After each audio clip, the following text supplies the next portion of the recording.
Okay, the crown of thorns in the New Testament. Jesus is given it during his passion and crucifixion.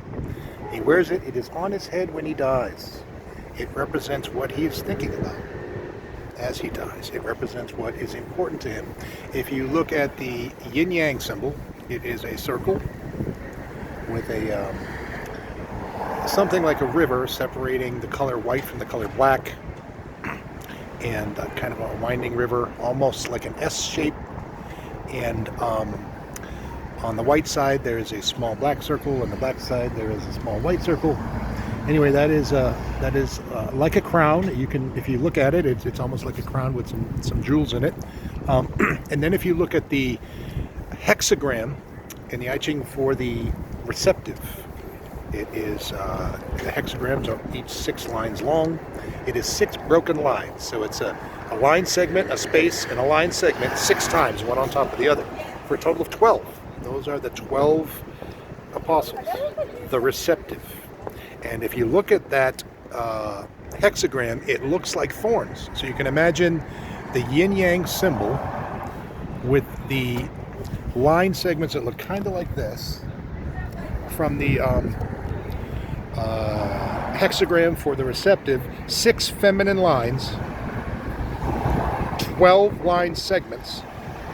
They're the thorns that are bringing there are only 4 here on the sewer grate, but you get the idea. If there were 8 more, there would be 12 thorns around the yin-yang symbol, 12 line segments representing the people that were important to Jesus, that were most important to Jesus during his life, which is what he was thinking about when he died. Now, that's important because he says, at other times he says that the kingdom of God is like a mustard seed. It's the smallest of all seeds, but when it grows, it becomes a large tree, and the birds come to nest in its branches. So you can imagine the vine from the crown of thorns, and each thorn in it is a bird. Birds like angels, people that Jesus loved very much. And the crown goes on top of his head. So what that means is, again, it's what he's thinking about, but more importantly, or just additionally, I guess, he says the kingdom of God, or I should check out what I said. I think it might have said the kingdom of heaven. I hope I said kingdom of heaven, or was quoted that way.